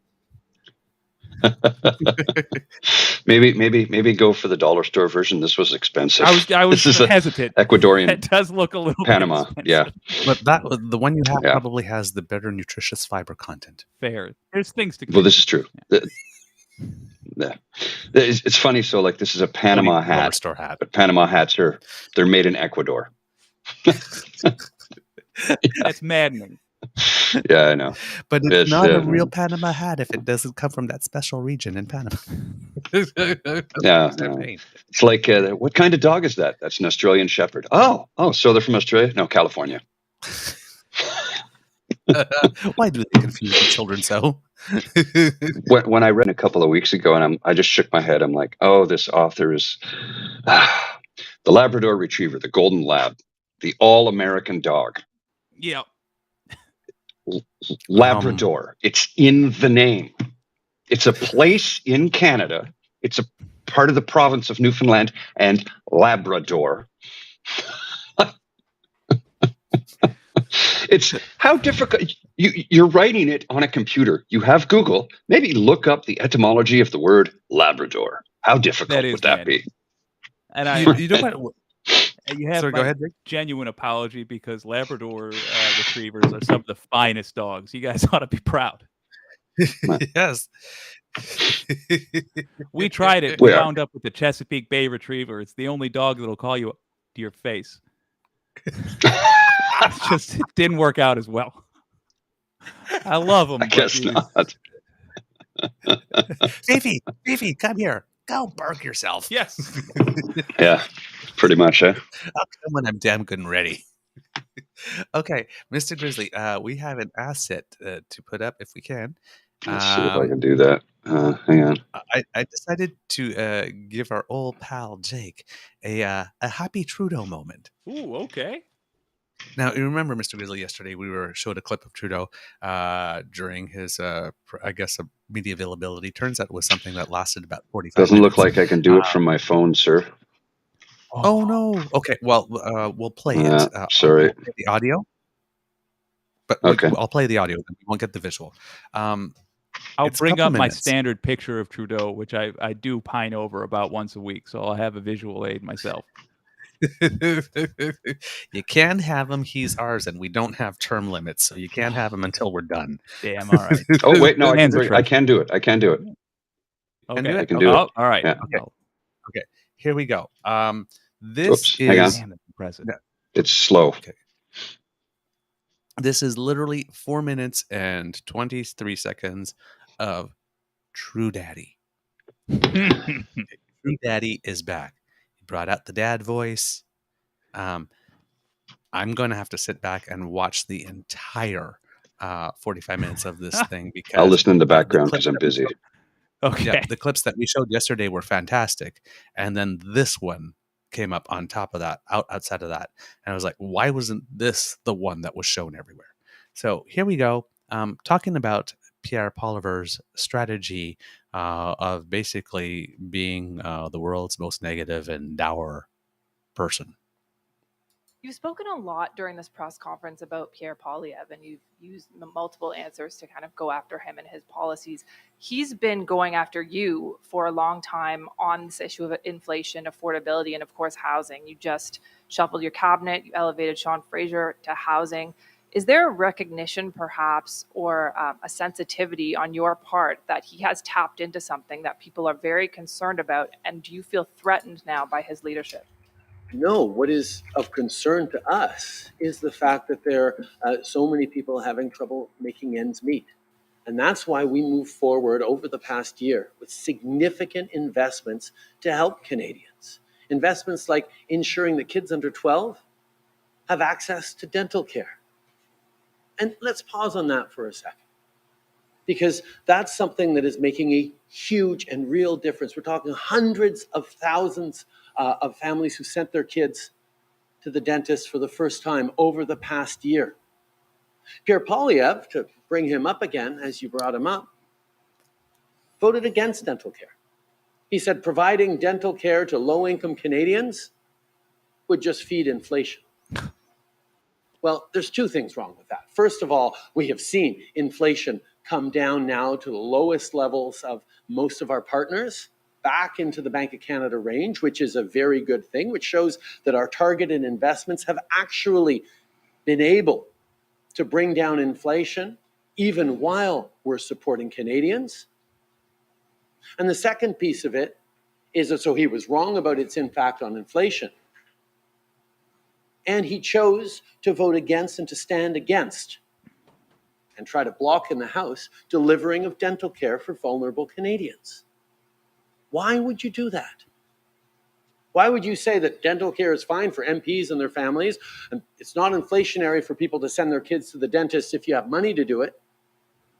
But to let low-income people and people who are otherwise struggling have kids with a brighter smile and vote against that in the name of protecting from higher inflation when inflation has steadily been going down?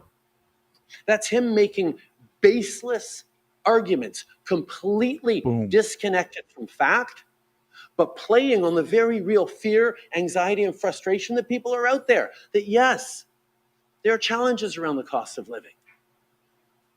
But you don't solve problems by scaring people, by stirring up anger.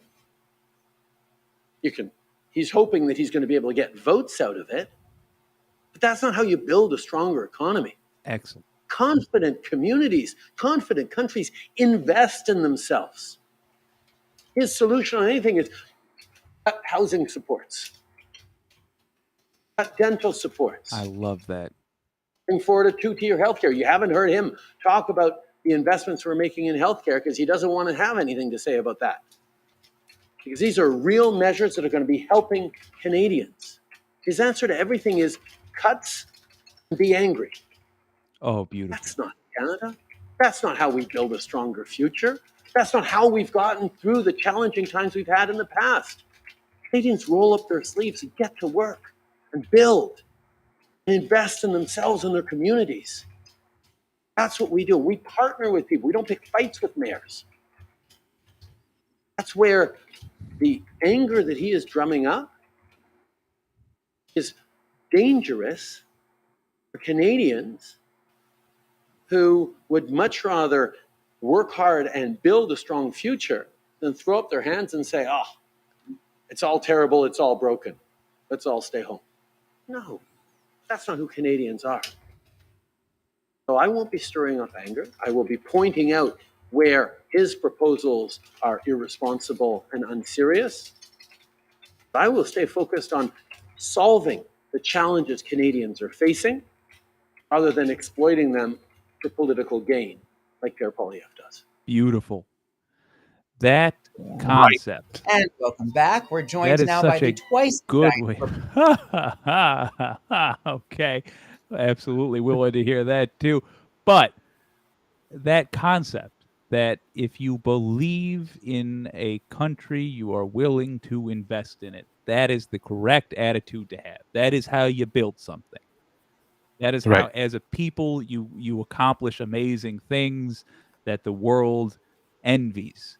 That is the kind of leader that I feel the 21st century requires. Mm-hmm. And here, the thing that's interesting about this to me is, I don't know if you know, but recently there was a cabinet shuffle. I'm aware of it, but I know next to nothing. For the equivalent for the United States is that in the United States, all the secretaries of the various departments are named, and they don't necessarily have to be elected officials. In Canada, for the most part, cabinet ministers don't, by law, have to be someone that's elected, but usually they are people that are elected, and you put them together, and they're given their portfolios, health, international trade, defense, like in the United States. And then every now and then, if somebody decides that they want to retire or they have to be moved, or Prime Minister's just not happy, because he'll jig them around. He'll bring new people in, put some people out, change people portfolios, that type of thing. So we had that, and it's about 2 years prior to an election. And the big consideration was, okay, well, he may bring these new faces in. He may have made his cabinet a little younger. He may have brought in some, dynamic people with some energy. But if it's the same old sclerotic inner circle at the top delivering the same old message, it's not going to matter. We just got a view of what the new message is. All right. He's coming out firing. He's coming out swinging. The boxer is back in the ring. Kitties. Yes. So this is a new message. This is a new tone. We've got lines in there. For example, confident communities invest in themselves. Yes. That is a new line from the Prime Minister on this type of thing. Cuts and anger. Now, some people are saying, well, I understand why people are angry in this moment. And maybe anger, yes, anger is not great. But for me, maybe it's more negativity. Yeah. Cuts and complaints. Yes, cuts and complaints. Poilievre is basically negative Norbert. Yeah. Literally. Every time he opens his mouth, he's talking us down or talking about how things are shit or things are terrible. And then turning around going, that's not Canada. So he's almost going Joe Biden a little bit, battle for the soul of America, battle for the soul of Canada here. On this one, that's not what Canada is. It's like you have been spending the last 2 years trying to redefine what Canada is. And I'm not going to let you have it. I haven't said much over the last 2 years. I've been just like taking care of COVID and whatnot, but now it's time. Because we don't pick fights with mayors. All this came up as a result of the fact that the Prime Minister made an announcement in Hamilton the other day that he had $45 million from the Rapid Housing Accelerator Fund to give to that city to help them with projects. And then people go, $45 million to build 124 homes when we need to be 5.8 million? That's really is talking it down. But like, well, one, you got to start somewhere. And yes, how many homes in Hamilton funding would be enough for you to be okay with that? How many, Pierre? How many? How many? Yes, how many? How many? Just a number, please. How many? And then just speaking here's broadly. the boss. Oh, go ahead. Right. And here's the boss thing, right? He goes, number one, we don't throw up our hands and say everything's broken. We roll up our sleeves. He literally took Pierre's everything's broken line, grabbed him by the arm like this, and it's like, why are you punching yourself? Why are you punching yourself in the mouth, Pierre? Why everything's broken? What does that include you? Yeah. Are you the why stop punching, stop hitting yourself, Pierre? Total boss move. And then in an extra boss move, right? Because Chrystia Freeland did hers the other day, right? Oh, yes. Hear what I say? Here's the full clip. Extra boss move. He literally telegraphs how he's going to take him down. I'm going to be pointing out where his policies are irresponsible and unserious. And I swear this guy has been listening to our show because we've been saying hashtag just not serious about PR for the longest time. And we were talking about how we need to have a different rhetoric and come and talk about these things. And he's doing it. And he's sitting there and he's going, listen here, motherfucker, you little twerp. Here's how I'm going to take you down. I'm giving you my playbook. I'm telling you exactly how I'm going to do it. He's like Larry Bird. Just watch me execute. He's Larry Bird on the sideline. He's like, I just wanted to let you know, I'm going to pass this ball between your legs, run up to the free throw line, stop short, and fire it off. I'm going to get 3. And then he's going to do it. I believe him. That's amazing. He's just told him how he's going to take him down. Like this. And everybody has been wanting to hear Justin Trudeau just once say the line his dad made. Just watch me. And that whole thing was this. Here's I'm going to take you down. Now just watch me do it. Now just watch me execute on this plan. Lefties. And you know something? That will fire up Pierre's base. And they'll be calling out Trudeau as a dictator more so than they ever have. Good. They'll go on like waxing poetically about how he's this communist dictator, Nazi socialist. None of that makes any sense. No. But they'll do. He's a fascist dictator. They're robbing our freedom. They're taking from us. And they'll go on and on and on about it. And Skippy will come up with some dumb retort that anybody with half a brain would look at and listen to and go, none of that makes any goddamn sense. Bring it home, bring home powerful paychecks. Look, man, I've had jobs where I've earned some decent money. Not once did I ever look at a check and go, wow, that's powerful. Yeah. I mean, really. Look, but the worst part of it all, sorry, I was just going to say how Jagmeet the other day went on basically parroting what Skippy keeps saying about housing and this. And then, of course, we saw the Prime Minister the following day. And of course, thank you for airing that, Mr. Beaver, because I had not seen that clip. If you said it's 45 minutes, I'm going to have to watch the whole thing. But the PM the other day who said, look, it's not our responsibility, but we're going to help out anyway. And people got mad at him for that. And I'm like, well, what he said was right. How Harper got out of housing altogether federally. It did go before that, though, when the federal government stopped building houses, and that happened under Chrétien. So let's not forget that. But Harper took the federal government further out of housing. So Skippy's sitting there going how the federal government needs to do this, and then Jagmeet backing him up. It's like, what are you doing, man? Why are you're counting on people to be ignorant and stupid? And I hate it. Yeah. I hate it with a passion. That, first of all, Jagmeet Singh has been embarrassing me for going out of my way to talk about how much I liked him when we first talked about that guy together. It's like he heard me. Like, he has his moments. Killing me. When he's on, he's very on. But to your comment about how Poliver followers are going to complain. Look, if you're cleaning up slop, the pigs are going to squeal about it. So it's a good sign if you're hearing them complain. If they're not complaining about something your politician's doing, you should question if it's the right thing to do. Right. Nobody complains more about being called a racist than actual genuine racists. Yes. Somebody calls me a racist, I will genuinely say, "Oh God, what did I say?" You know, it's not terribly hard to exist in this world. You ask for clarity, acknowledge that you're a dummy, and then you move on. But a genuine racist will be like, "I'm not a racist. I'm going to a costume party later, and I am a ghost." I just have deeply held beliefs about. Well, they always start it with, when anybody starts a conversation, says, "I'm not a racist, but you're a racist." Whatever follows is going to make you cringe.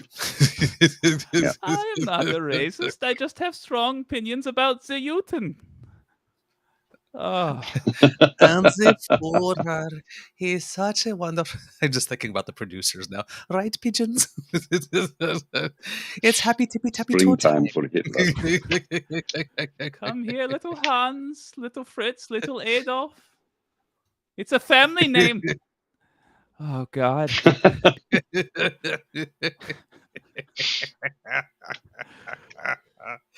Oh my word! That's all the stuff that I've got for Trump stuff. The only little American thing is again with the voting machines. It seems to be a thing because in Coffee County, Georgia, there was also a voting systems breach revealed when Scott Hall, a bail bondsman, bragged/testified in a civil suit. Yes. Quote, "I'm the guy that chartered the jet to go down to Coffee County to have them inspect all those computers. They scanned all the equipment, imaged all the hard drives, and scanned every single ballot. And for that, y'all are going to jail." You're going to prison. He has no idea he just admitted to a crime. And this was another thing. His whole group was that other thing was made to look like a grassroots movement, just like the Coke thing. Just like they're all made to look like grassroots movements. But it seems there are links there also to people in 45's inner circle, such as Sidney Powell. So I'm sure Jack Smith's going to have his hands all over that too. Look, it first of all, my expertise dwindles, and I will happily transition to fan listening coming up. But I do want to say they genuinely, I mean, their mentality is genuinely like, no, I'm not a criminal. I'm white.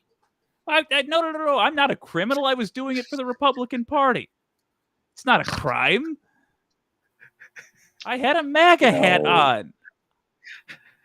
How could it be a crime? Well, actually, MAGA hat's like cake on your birthday. Cake on your birthday is guilt and fat for calorie free. When you're wearing the MAGA hat, insurrection is it's like going to pick up milk. I was looking at my color swatches, and they say I didn't do a crime. That's how they think about these things. Very Don't much do the results. criming if you can't do the timing, right? Yeah. Oh, they're about to find out. I think a lot of them estimated they could, and they will find out about a week in that they very much cannot. Oh man. And in Georgia, also apparently, Fani Willis, even though she says things are coming, has issued 2 more subpoenas for testimony before the grand jury. So she's still having people come in and testify. One of them to a journalist, and the other one to a state senator. I'd be real curious to hear what their definition of journalist is, but maybe it's just somebody that got You're talking about Georgia. I've got something for you from Florida here. Oh, brace yourselves. Yeah, I know. As soon as you say Florida, it's like everybody's like, here's for those who have denied science for the longest time. Oh, God. Reports are suggesting that leprosy may now be endemic in Florida. Woohoo. Leprosy is a bacteria infection that attacks the nerves and is now spreading throughout southeastern states, particularly in Florida. According to data, there were 159 cases in the U.S. in 2020. Central Florida accounted for 81% of cases reported in. Florida and almost 1/5 of nationally reported cases. DeSantis is far too busy chasing woke and whitewashing Black history to address this. I mean, talk about a transcription error. They were trying to bring back Jesus to America, and they brought back biblical era diseases. Leprosy. That's exactly what I was thinking. You got it just a scope Republican off, Jesus, folks. right? Yeah. Yeah, they're like, look, we got everything here. We have people starving. We have leprosy. We have a significant lack of booze. With the grains being short, let's just hope that this is what Jesus was waiting for. You know, like how you coax a dog out with a treat. That's what they're doing. Yeah. But for the Lord Jesus Christ. I could just see in the back, it's like a fashion show, and someone's in the back of the curtain. Okay, Locust, in 30 seconds, get her here, but that button's not down there. Okay, go, you're on. Go. No, not a joke. We literally, I mean, had locusts. We had a locust problem last summer. It was what they called a mega swarm. Isn't that called foreshadowing? Ooh, and if you're looking for you figure tryouts for Sodom fires, and Gomorrah, floods, fires, floods. That's very biblical weather. We got Sodom and Gomorrah, locusts, very much at Mar-a-Lago. I mean, I'll give them leprosy. credit. Let's just bring them all back. Let's bring back all the classics, right? I'll give them credit. The Republican Party definitely biblical literalists. They're sticking by their guns. God help us all. It reminds me of those that cartoon I saw. It's like the 4 horsemen of the apocalypse, and then there's a 5th one riding up, and it's like Mother Nature, and she's wearing a floor wreath, and goes, "Oh my God, here comes trouble." Yeah. The 4 horsemen of the American apocalypse are the Klansman, the billionaire, the drunk guy. No specification beyond that necessary, and the fail son. When they combine, that's when you have the worst trouble. Yeah, gentlemen. the trifecta right there. Right? Yeah. Gentlemen, there we go, Mr. Grizzly. I won't stink up your stream any longer than necessary. But it's a just huge wanted, honor. I want you to stay with us. Oh yeah, for a couple of seconds. Mr. Grizzly, here's I found it, the cartoon actually. Oh, come on up. I don't know if the kids can see that or not. I can't see it on the stream, and I don't have another feed running, so maybe it's there. I don't know. Just throw it. So it's basically the 4. If the kids in the chat can let us know if they can see the graphic. Yeah. So it's the 4 horsemen of the apocalypse, and Mother Nature's riding on a white horse, and she's got like this bad beauty queen banner, and Mother Nature and Floor Wreath. They say, "Hey guys, wait up!" Oh, this one's bad news. Oh, there it just popped up for a second. Yeah. I got a glimpse. Got a glimpse. She's on the white horse. There you are. Yeah. On the way. Yeah, there it is. Leave it up there. I think I had another one for us here. This is the other one. It's people are running a race, and somebody's holding a sign going, "Run like Donald Trump is behind you, and Justin Trudeau is just ahead." Beautiful. Beautiful. Oh, that's a good one. I like it. Yeah. Okay. I think we have enough for today. There is I just want to play. I'm going to do it as the Easter egg. I want to play a Randy Rainbow thing, because I love Randy Rainbow. And last month he put out something, a video parody called "Donald and the John with Boxes." Ooh, okay. And I think we could use a good laugh. So hold on there, kits and cubs. That's the end of this episode of the Daily Beaver Morning Show with surprise guest Jake. I'm glad you could come on, because honored, gentlemen. This Thank you. day would not have been the same without you. Now, Mr. Grizzly, Jake has extended an invitation for us to come on What You Can Do network show anytime. Cool. I'm here that they usually film around 9 p.m. Yes, and I'll toss this out there. I'm notoriously unreliable. Let's use this to my advantage. Whenever's convenient for y'all, that'll be when we do it. Okie dokie. So, hey, we're breaking out into the U.S. because we know in Canada you never make it unless you make it on the other side of the border, right? Although that was an idiom that was very true for decades for musicians, actors, performers. You know. We didn't have the population, but now that we're 40 million, we could support a lot more so than we ever could before. But still, you know, that's why you guys got Anne Murray and Snowbird all those years ago. And depending how 24 goes, you might have a hell of a population boom coming. Yep. Absolutely. Hey, we got room. Yeah. It's like we keep on saying it. New England, Minnesota, West Coast. If your man ain't treating you right, we'll treat you right. Oh, you got healthcare. Noted. And you get healthcare with it. Oh God. Join us. And soon, dental care. Oh yes, sir. Come to the dark side, Americans. We've got cookies.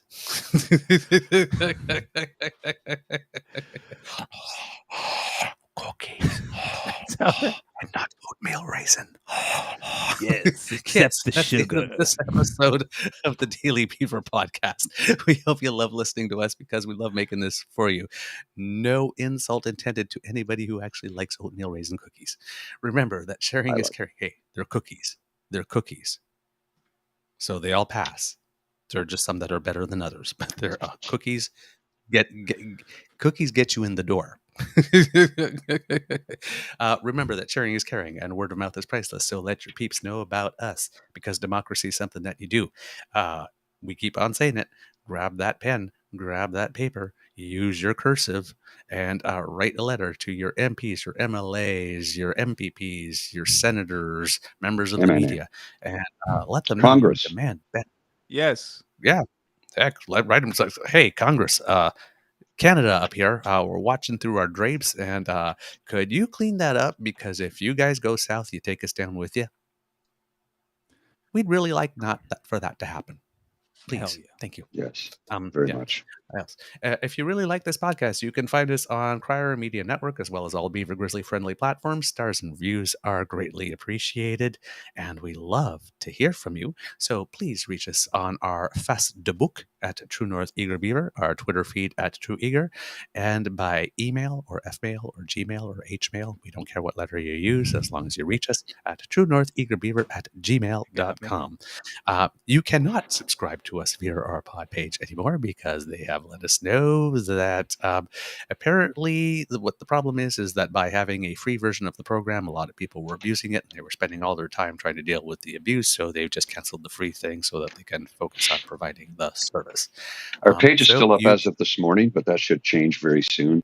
And I'm in talks with somebody to make arrangements to keep it operational. No, okay.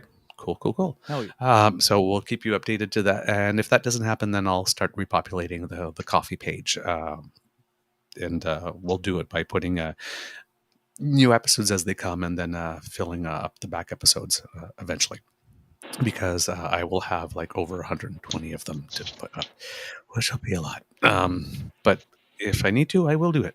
Why not subscribe to our True North Eager Beaver Media Incorporated YouTube channel? That helps us out big time, and we see that you are, so thank you very much. We've crossed 300, and we are closing in rapidly on 310. So keep it going. Next goal, 400. Ultimate goal. Big milestone, 1,000, and then ultimate goal, millions. Doable. Millions. Everybody needs a little beaver and grizzly in their lives. Well, maybe not everybody, but almost everybody. We can't do this without your kind and generous support. So if you feel that we've done a particularly good show, if you're watching, you can scan the QR code on the top left to find our coffee/hot chocolate/bloody Caesar/Guinness fund. That's how you keep us hydrated, and since Jen is here, moist, so that we can keep on delivering this wonderful product to you. We can keep podcasting moistly to you. If you are listening, please use the beautiful digits on your beautiful hands or your voice prompt to go to ko-fi.com/eagerbeaver, lowercase letters, all in one word. And that's where you can make your donation. And if you would like to also contribute to my Farm Boy gluten-free chocolate chip ice cream cookie fund, I won't complain. From the Beaver Lodge, this is your Eager Beaver saying, until next time, dear kids, it could be a tough world out there, so please be kind to and gentle with yourself. Jake, as the guest, what are your words of wisdom? Absolutely.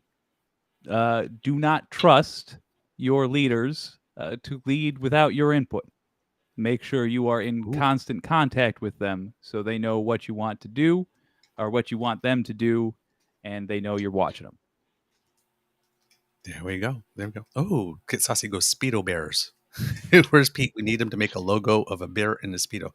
You know what? We're going to start sponsoring a swim team. Well, I'm telling you, it's only a matter of time before I get my new ASMR channel, which will be on OnlyFans. It's Angry Speedo Man Rants, where I will be standing around in my cherry red Speedo. Maybe some days I'll wear the black one. I have more than one. And I will just rant at people at request. But you got to pay for that. It's a non-zero chance I'm going to sign up. It just does sound like a delightful experience, I have to admit. There's a market for everything. I'm saying that we said this as a joke, but I'm thinking that this is crazy enough and that it might work. Yeah. All right, Mr. Grizzly, how about your words of wisdom, please? It takes infinitely more muscles to frown than it does to smile. Anger is something that zaps your energy and your strength. Happiness, joy, smiling, and laughing rejuvenates you and gives you strength.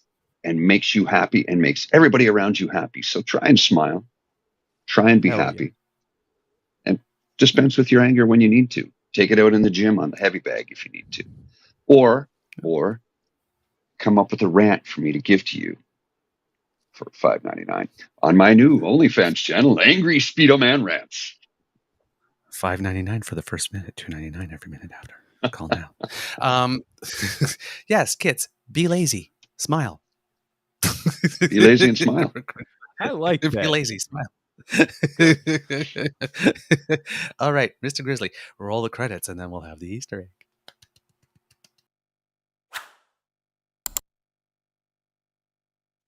New. Ooh, that's new. You are listening to a True North Eager Beaver Media Podcast. The True North Eager Beaver podcasts are proudly brought to you by our founding sponsors, the Miss V Mysteries from Corvid Moon Publishing, your source for science fiction, fantasy, and cozy mysteries featuring a broad diversity of characters. CanadianTarot.com, your uniquely Canadian online eclectic tarot community and forum, and The Peppermaster, hot pepper sauces made from fresh farm ingredients to thrill your taste buds and expand your mind.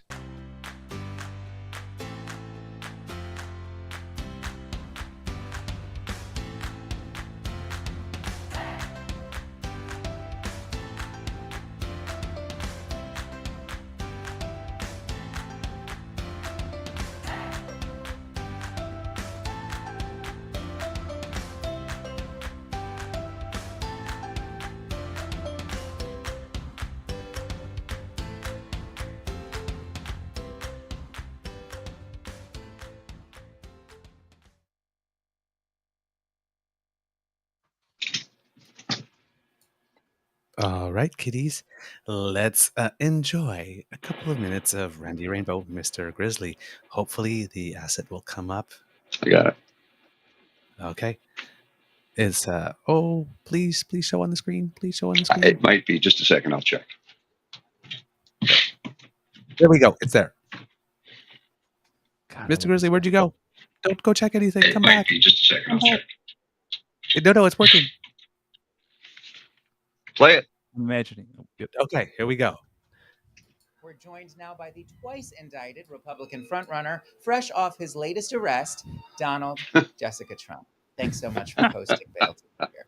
Thank you. Mr. Former Fake President Girl, hundreds of thousands of millions of classified documents were found at Mar-a-Lago, in the bedroom, in the bathroom, in the closet where you store your wigs. Sir, what were you doing with all those boxes? Ready? Ugh, I'm bored. There was nothing to declassify. These were newspaper stories, magazine stories. At one point, you apparently held up a highly sensitive military plan of attack document in front of a room full of randos. There was no document. That was a massive amount of papers and everything else, and it may have been held up or may not, but that was not a document. I didn't have a document per se. Well, sweetie, I don't mean to grab you by the per se, but according to the indictment, there is a reporting of you saying, and I quote, "Look at me, I have classified documents. These are definitely not declassified. Look at me, I'm a big boy, daddy, please love me." I have every right to have those boxes. This is purely a Presidential Records Act. This is not a criminal thing. Picture his ass in a bright orange jumpsuit, banging on bars with a rusty tin cup. Thought he'd be cute and just take what he wanted, but looks like it's time to pay up. You know, Clinton took documents. Clinton took tapes in his socks. Damning indictments for federal crimes piling up on his desk. Yapping fleas about how Hillary handled her docs. And meanwhile, Donald's in the jar with boxes. Not that I know of. Donald's in the jar with boxes. There was no document. Donald's in the jar with boxes. It's a political witch hunt. Down in Palm Beach at the home of this klepto, hidden there under his padded commode. just within reach of his diapers and Pepto, unnatural secrets and nuclear code. This nuclear sits on the can, thumbing classified records, right there on golf magazines, proudly protesting there's nothing that he has to hide. But there goes Donald in the jar with boxes. Come on out, Blue. Donald in the jar with boxes. This is not a criminal thing. Donald in the jar with boxes. You okay in there, girl? Dudes in blue jackets appear at his door, ready to take him away.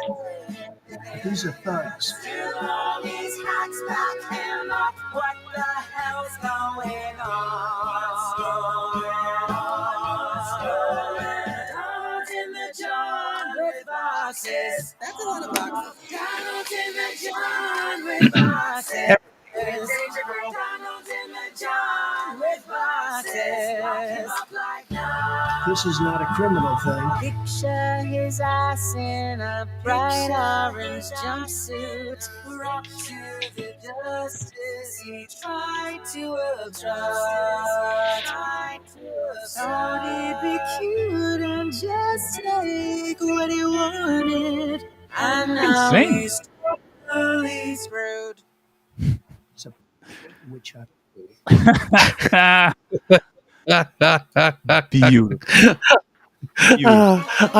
always love the little whoops. I always love the little thing at the end. It's a witch hint. Pitch, please. I'm hoping we don't get a copyright violation for that because it's too good, and I hope it doesn't get taken down. But maybe if you reach out to Randy and send him a message, he'd be cool with it. Yep, hopefully, because it's parody, so it's fair use. It should be okay. His parodies are copyrighted or whatnot, but hopefully, it'll be okay. Just a little note on that. To add to that, little detail. It seems that De Oliveira and Nada, it seems that there was a 24-minute phone call between De Oliveira and Trump that started it all. And it seems we talked the other day about them going in and out of bushes, and they went into like some audio closet as well to talk about stuff. Well, it seems that the video camera footage, the surveillance footage, it's not that Nada was or De Oliveira were on the ground and like saying, "Hey, let's go onto the other property through the bushes to go."